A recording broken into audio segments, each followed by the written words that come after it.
राधे राधे दोस्तों, आप सभी का मेरे चैनल पर स्वागत है। आज मैं आप सभी लोगों को श्रवण कराऊंगी विजया एकादशी व्रत की कथा और पूजा विधि। तो कृपया करके इस परम पावन कथा को पूरा जरूर सुने और इसे बीच में ना छोड़ें। हिंदू धर्म शास्त्रों के अनुसार प्रतिवर्ष फागुन माह की कृष्ण पक्ष की एकादशी के दिन विजया एकादशी मनाई जाती है। यह एकादशी इतनी अधिक महत्वपूर्ण मानी गई है कि इसका महात्म्य एवं कथा सुनने और पढ़ने मात्र से समस्त पाप का नाश हो जाता है।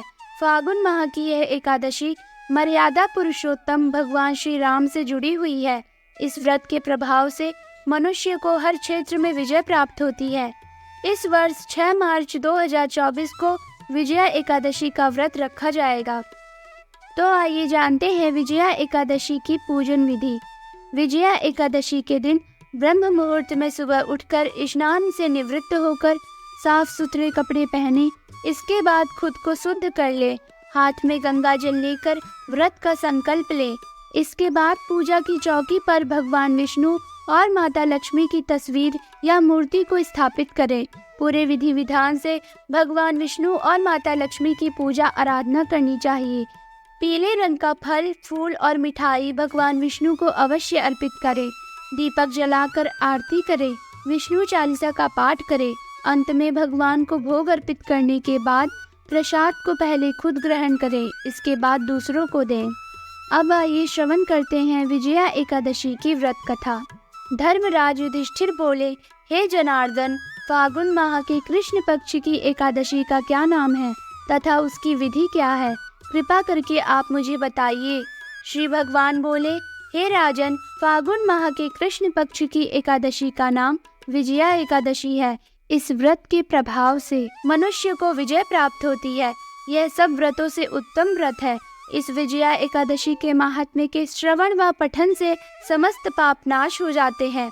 एक समय देवर्षि नारद जी ने जगत पिता ब्रह्मा जी से कहा, महाराज, आप मुझसे फागुन माह के कृष्ण पक्ष की एकादशी विधान कहिए। ब्रह्मा जी कहने लगे कि हे नारद, विजया एकादशी का व्रत पुराने तथा नए पापों को नाश करने वाला है। इस विजया एकादशी की विधि मैंने आज तक किसी से भी नहीं कही। यह समस्त मनुष्यों को विजय प्रदान करती है। त्रेता युग में मर्यादा पुरुषोत्तम श्री रामचंद्र जी को जब 14 वर्ष का वनवास हो गया, तब वे श्री लक्ष्मण जी और सीता जी सहित पंचवटी में निवास करने लगे। वहां पर दुष्ट रावण ने जब सीता जी का हरण किया, तब इस समाचार से श्री रामचंद्र जी तथा लक्ष्मण जी अत्यंत व्याकुल हुए और सीता जी की खोज में चल दिए।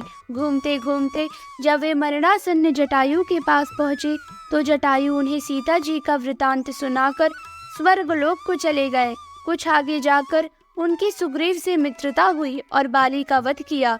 हनुमान जी ने लंका में जाकर सीता जी का पता लगाया और उनसे श्री रामचंद्र जी और सुग्रीव की मित्रता का वर्णन किया। वहां से लौटकर हनुमान जी ने भगवान राम के पास आकर सब समाचार कहे। श्री रामचंद्र जी ने वानर सेना सहित सुग्रीव की संपत्ति से लंका को प्रस्थान किया।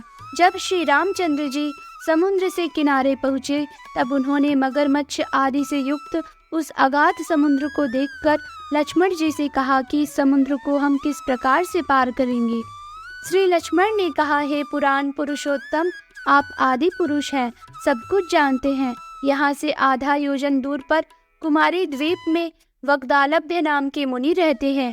उन्होंने अनेक ब्रह्मा देखे हैं। आप उनके पास जाकर इसका उपाय पूछिए। लक्ष्मण जी के इस प्रकार के वचन सुनकर श्री रामचंद्र जी वग्दालभ्य ऋषि के पास गए और उनको प्रणाम करके बैठ गए। मुनि ने भी उनको मनुष्य रूप धारण किए हुए पुराण पुरुषोत्तम समझकर उनसे पूछा कि हे राम, आपका आना कैसे हुआ? रामचंद्र जी कहने लगे कि हे ऋषि, मैं अपनी सेना सहित यहाँ आया हूँ और राक्षसों को जीतने के लिए लंका जा रहा हूँ। आप कृपा करके समुद्र पार करने का कोई उपाय बतलाइए। मैं इसी कारण आपके पास आया हूँ। वग्दालभ्य ऋषि बोले कि हे राम, फागुन माह की कृष्ण पक्ष की एकादशी का उत्तम व्रत करने से निश्चय ही आपकी विजय होगी। साथ ही आप समुद्र भी अवश्य पार कर लेंगे। इस व्रत की विधि यह है कि दशमी के दिन स्वर्ण, चांदी, तांबा या मिट्टी का एक घड़ा बनाएं। उस घड़े को जल से भरकर तथा 5 पल्लव रख वेदिका पर स्थापित करें।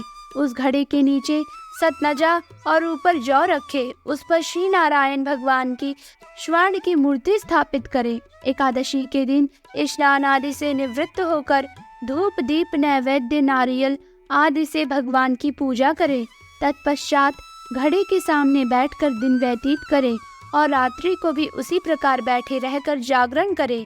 द्वादशी के दिन नित्य नियम से निवृत्त होकर उस घड़े को ब्राह्मण को दे दे। हे राम, यदि तुम भी इस व्रत को सेनापतियों सहित करोगे तो तुम्हारी विजय अवश्य होगी। श्री रामचंद्र जी ने ऋषि के कथनानुसार इस व्रत को किया और इसके प्रभाव से दैत्यों पर विजय पाई। अतः हे राजन, जो कोई मनुष्य विधि पूर्वक इस व्रत को करेगा, दोनों लोकों में उसकी अवश्य विजय होगी।